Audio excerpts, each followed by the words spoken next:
Vinda. Três palavras são usadas para referir-se à vinda de Cristo. Estas são utilizadas nos textos originais de várias maneiras, no entanto, precisamos conhecê-las para que tenhamos uma compreensão melhor sobre seus significados, se puder utilizá-los ou não para nomear a vinda gloriosa de Cristo.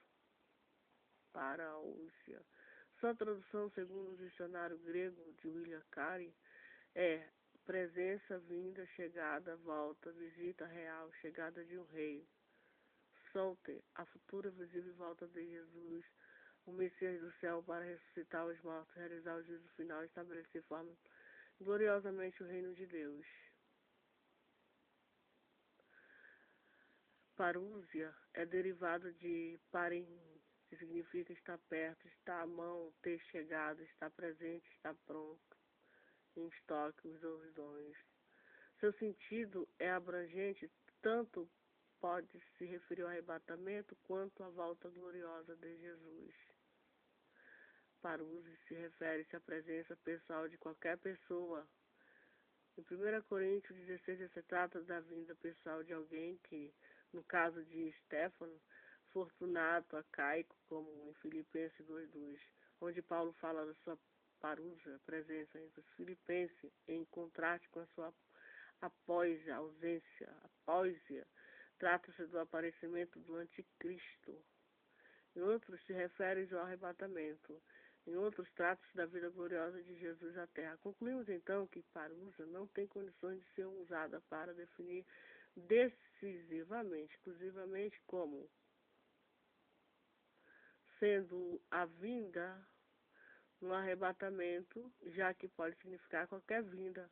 Parousia expressa na língua portuguesa o sentido da palavra presença. Esta presença pode ser de qualquer coisa ou pessoa. O fato é que este termo tem sido usado por vários escritores, como sendo a palavra que define o arrebatamento como parousia de Cristo. Isto é um erro, pois o termo, como vimos, pode significar vários tipos de vinda. Epifaneia, manifestação, aparecimento. Vinda, literalmente, significa brilho à frente. Vine é usado por vários escritores para designar a volta gloriosa de Jesus após a grande tribulação. Sua raiz, epifa, sempre está ligada à aparição e manifestação. Outra forma, epifânio, significa aparecer, fazer uma aparição, mostra-se como em Lucas 1, 7, 9, 79, Atos 27, 20, Tito 2, 11. E ainda epifaísco parece surgir como Efésios 5, 14. Epifinéia é usado para se referir à volta gloriosa de Cristo. 2 Timóteo 4, 2. Conjuro-te perante Deus e Cristo Jesus, que há de julgar vivos e mortos, pela sua manifestação e pelo seu reino, aguardando a bendita esperança e a manifestação da glória do nosso grande Deus e Salvador Cristo Jesus. Neste versículo encontramos dois eventos aguardados pela Igreja de Cristo. A expressão bendita, esperança, refere-se ao arrebatamento, enquanto que a manifestação da glória trata da vinda gloriosa de Jesus. Em 1 Timóteo 6,14, 2 Timóteo 4,8, o contexto indica que se trata do arrebatamento. O contexto indica claramente se tratar da encarnação de Jesus Cristo. Revela o brilho da glória do Senhor Jesus. A conclusão é simples, devido ao fato de tratar de vários tipos de vinda, glória do Senhor Jesus. A conclusão é simples, devido ao fato de tratar vários tipos de vinda e aparição e não definir claramente qual, não pode ser estabelecido que quando se fala da vinda gloriosa e visível de Cristo, usa-se o termo Epífanos de Cristo. Apocalipse, revelação, exposição, manifestação, mesma raiz de Apocalipse. Revelo, descubro. Seu uso é frequentemente para designar a revelação de Jesus Cristo. Ou seja, sua vinda, no entanto, também não consegue por si só definir qual das vindas está se referindo.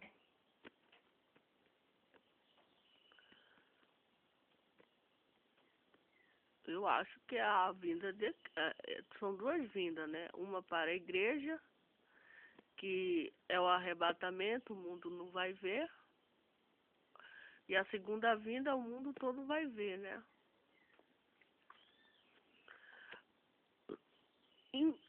Nitidamente indica a vida visível de Cristo. Refere-se ao arrebatamento, devido ao seu significado e uso abrange também, é usada nas Escrituras para referir-se ao descobrimento e revelação da palavra de Deus na alma, entre outros usos. Fala-se da revelação da palavra aos gentios, fala da revelação do ministério, que é o plano de Deus para esta era. O termo retrata a questão da revelação de conhecimento de Deus, do conhecimento de Deus, a alma do homem, etc. Portanto, fica difícil provar que este termo indica claramente que evento ele se refere, já que além de ser utilizado para relatar, os dois têm outros usos.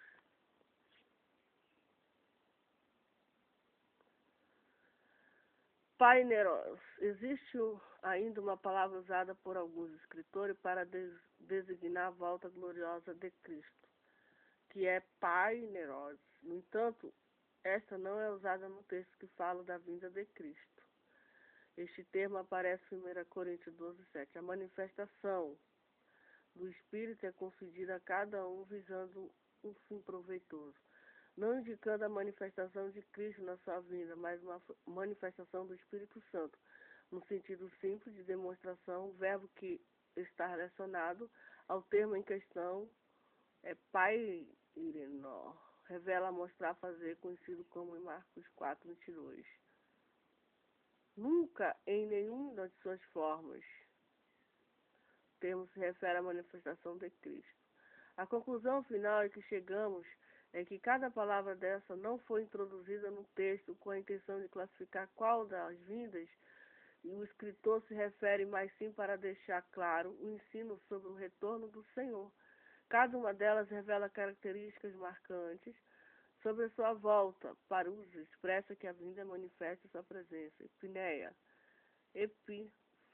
Epinaia, trata da volta como algo glorioso, devido ao seu aparecimento. O Apocalipse fala da manifestação completa do sentido de revelar, tornar-se conhecido sem qualquer obscuridade, perante o mundo como Rei dos Reis. Adendo cultural, escolas e tempos, reflexões sobre o Apocalipse. A maioria das diferentes escolas de interpretação pode ser entendida na forma em que o seu método explica o termo. Os preteristas afirmam que a maior parte do Apocalipse tem a sua principal referência no passado. Os futuralistas declaram que a maior parte do livro ainda deverá ter cumprimento futuro. Os historicistas estão seguros de que o livro foi cumprido parcialmente no passado, está ainda tendo cumprimento no presente e somente se cumprirá plenamente no futuro. Essas são as escolas e tempos, reflexões sobre o Apocalipse.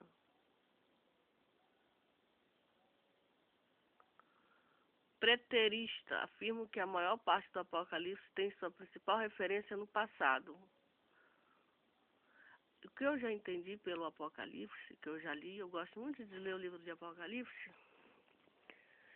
Aquele livro lá é uma revelação, né, que foi dada ao apóstolo João, servo de Deus, sobre coisas que ele viu, o espírito dele foi arrebatado, numa dimensão que a gente não sabe, em que ele viu coisas que aconteceram no passado, coisas que aconteceram no presente, coisas que vão acontecer no futuro.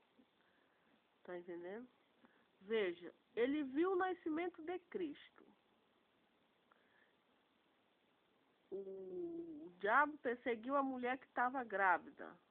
Aquela mulher ali é a nação de Israel, ou então pode se referir à própria Maria, a mãe de Jesus, porque o Herodes, que era o imperador da época, ele perseguiu Maria, ele perseguiu o faraó, Jesus Cristo.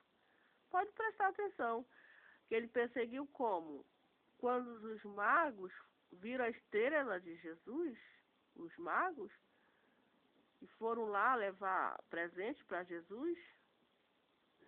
E aí o Herodes soube disso, os magos foram lá e o Herodes quis matar Jesus. Aquilo ali foi uma perseguição, está registrado no livro de Apocalipse. A revelação do monstro. O Apocalipse nos fala do monstro. Que Satanás é um monstro de 7 cabeças, 7 chifres. Ele é vermelho, ele é um dragão. Ele é um bicho feio, horroroso. É um monstro, né? Ali fala de pessoas, ali ele é um monstro, ele é uma serpente. É um bicho. Onde é que ele mora? No inferno. Fala também do poder que ele tem. Ele tem um poder que ainda não foi destruído, mas que vai ser destruído. A besta 1, a besta 2, que são os servos dele, vai ser enviado por ele. Por quem? Pelo monstro. Pelo tentador, pelo adversário que vai dominar o mundo. Quem vai estar por trás dele? O monstro. O dragão. O dragão está onde? No inferno, debaixo da terra. Então a Bíblia fala de coisas que fala de anjos.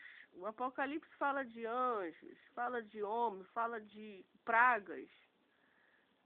Pragas que a humanidade a humanidade, os rebeldes, os desviados, os idólatras, etc. Então o Apocalipse fala de muita coisa assim, não é tão difícil de se compreender. Porque quando a gente lê o livro de Gênesis e de Êxodo e vê aquelas pragas, a primeira cidade que Deus castigou,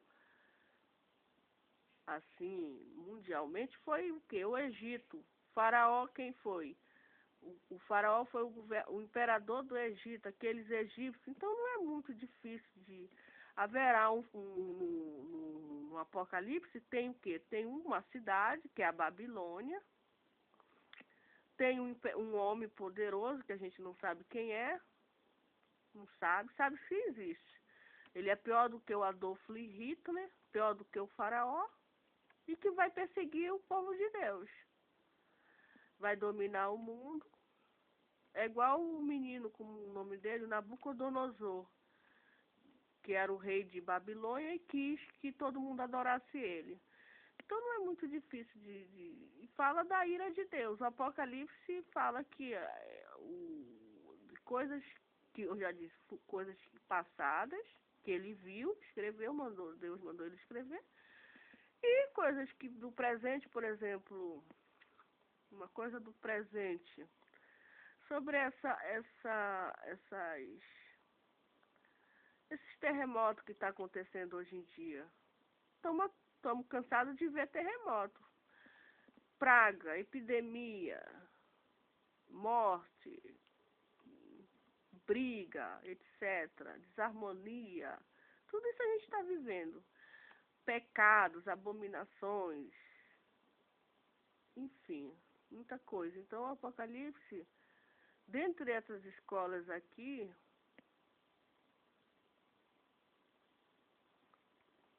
os futuralistas declaram que a maior parte do livro ainda deverá ser cumprido.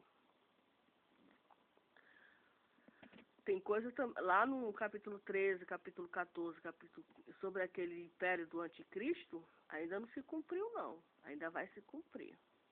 Após o arrebatamento da igreja. Após o arrebatamento, creio eu. Após o arrebatamento da igreja, dá-se-á o início do império do anticristo, que é o Adolf Hitler. Pior do que o Adolf Hitler. Haverá o holocausto, pior do que o faraó. Muito pior. Acontecerá sim que vai dominar no mundo todo um regime pior do que o Adolf Hitler. E vai perseguir aí os judeus, os crentes, os evangélicos, etc. Aí vai acontecer. Vai acontecer. Isso aí eu acredito. no futuro. Agora não, agora, graças a Deus, existe uma perseguição, existe. Mas não é tão acirrada como a que vai acontecer após o arrebatamento da igreja. Após o arrebatamento da igreja virá a grande tribulação, que é esse império da besta 1 e da besta 2. Que a gente não sabe quem é. Sabe-se que é um homem ou uma mulher, ninguém sabe. Ninguém sabe nem o sexo deles, porque a Bíblia não fala, é um homem, é uma mulher. Sabe-se que o diabo usa os dois. Satanás usa tanto um homem como uma mulher. Para ele não quer dizer nada. Mas geralmente é um homem, né? Geralmente é um homem. Então a escola idealista rejeita todas essas três escolas. O idealista diz que essas três escolas são, por demais, específicas ao interpretar os símbolos proféticos. O idealista busca um método de interpretar mais espiritual, filosófico ou poético. A escola do idealismo. A escola idealista de interpretação julga que o livro do Apocalipse é um desdobrador de princípio em figura. O propósito do livro de Apocalipse não é falar de eventos específicos a virem, é somente para ensinar verdades espirituais que podem ser aplicadas a todas as situações ou seres dele. Uma vez eu tive um sonho com o livro de Apocalipse. Eu tive um sonho. Eu sonhei eu via nesse meu sonho que o inimigo, o diabo, ele tinha maior ódio do livro de Apocalipse, maior ódio. E ele queria, assim, quem pregava esse livro do Apocalipse, quem anunciava esse livro, enfrentava, assim, uma maior batalha mesmo contra o próprio Satanás, que o diabo está lá. O João escreveu, o fulano, o dragão, 7 cabeças, etc, isso e aquilo, perseguiu a mulher, etc. Aí fala da derrota dele, fala lá que ele vai para o lago de fogo. Então ele tem muita raiva de quem prega o livro do Apocalipse. Não quer de jeito nenhum que esse livro seja anunciado. Não gosta. Foi um sonho mais ou menos assim que eu tive. Tá entendendo? Foi um sonho mais ou menos desse tipo. Aí dava até medo de a pessoa falar do livro de Apocalipse. Quem é medroso, no caso, quem tem medo, não tem coragem de falar. Porque, como eu já disse, o inimigo persegue a pessoa que prega o livro do Apocalipse. Mas não tem que ter medo. Não tem que ter medo. Jesus não se agrada de pessoas covardes, pessoas medrosas. Tem que falar o livro do Apocalipse, falar o que está escrito ali e acreditar que aquilo ali é a verdade de Deus absoluta. E ponto final. Amém?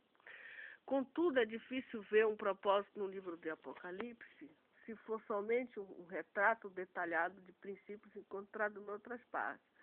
Se tais princípios já foram ensinados claramente à luz, porque agora se apresenta em forma tão misteriosa, Edma e Daga. Os princípios não se tornam até mais impressionantes quando incorporados em eventos que o autor viu, em eventos ainda mais momentosos que nas visões proféticas ele contemplou no horizonte de uma era mais luminosa, que deveria ainda raiar. Incoerência do idealismo. A absoluta coerência é impossível para o idealismo, tanto quanto para todas as outras escolas. O Apocalipse descreve a segunda vinda de Cristo. Se abriram os selos. Também o Apocalipse fala das coisas que estão acontecendo lá no céu, né? Que ocorre lá no céu, dos anjos, dos anciões.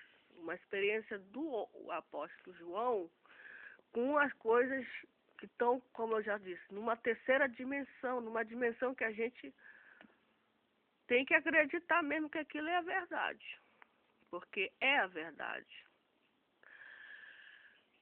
E que eventos ainda mais vê a igreja, ele vê a igreja de Cristo, ele vê a tribulação aqui na terra, ele vê os acontecimentos, ele vê tudo. Deus mostra tudo para ele.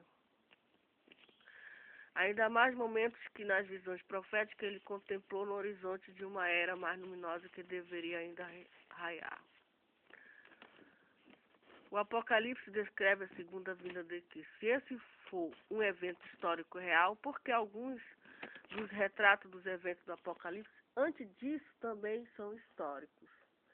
É impossível divorciar qualquer livro da sua ambientação histórica, isto é, duplamente verdadeiro com respeito ao livro do Apocalipse. Por quê?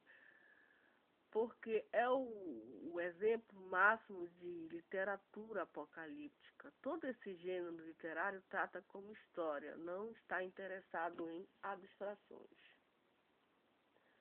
Escola preterista. A escola preterista e a metodologia mais popular para o exame do Apocalipse entre os eruditos críticos. Essa escola é também conhecida como contemporânea histórica. Essa escola inclui exageros tão brilhantes quanto Bentley, Selby, Harms, Simons, Moses, Stasis, Bruce.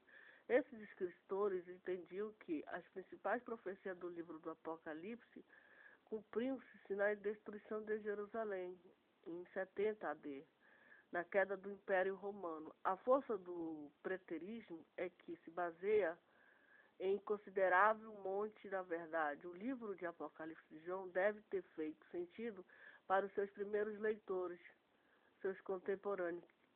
Que pastor escrevia uma carta para o seu rebanho que não tivesse imediato significado para essas ovelhas. Protestos contra o preterismo.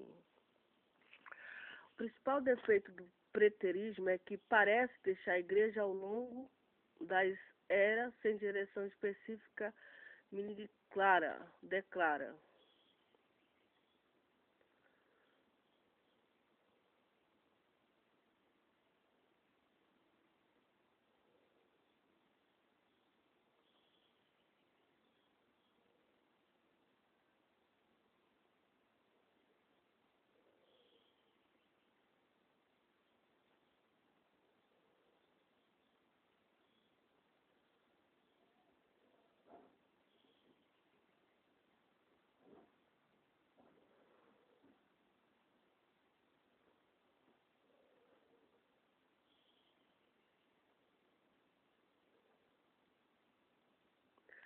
O livro de Apocalipse apresenta distintamente em sua aparência o fato de que não está confinado ao que o vidente contemplou imediatamente ao seu redor. Trata-se de muitos do que deveria acontecer até o pleno cumprimento da luta da igreja, a completa conquista de sua vitória, integral alcance do seu descanso. A vida do Senhor, tão frequentemente referida, certamente não se esgotou naquela destruição da política judaica que agora sabemos que devia proceder por muitos séculos. O encerramento da dispensação presente, os inimigos de Deus, descrito, continua sua oposição, verdade não meramente num ponto determinado e próximo, quando não contido, mas ao final, quando não derrotado, derradeiramente, para sempre. Há uma progressão no livro que é somente detida com o advento final do juiz e de toda a terra. E nenhum sistema justo de interpretação nos permitirá considerar as diferentes pragas dos selos, trombetas, taças como simbólicos somente de guerra que o vidente havia contemplado, e seus princípios em que sabia que determinariam com a destruição de Jerusalém e Roma, contra a ideia de que São João estava limitado aos acontecimentos de seu próprio tempo. O tom, o espírito são livros, são um contínuo protesto. Nem se pode alegar que ele combine isso com se daria por fim, deixando por razões inexplicadas da parte dele um longo intervalo de tempo sem notícia. Não há evidência de um intervalo, os relâmpagos, trovões se desencadeiam em sucessões próximas, desde primeiro até o fim do livro julgado. Mesmo por seu caráter geral, o Apocalipse não pode ser interpretado segundo esse sistema moderno.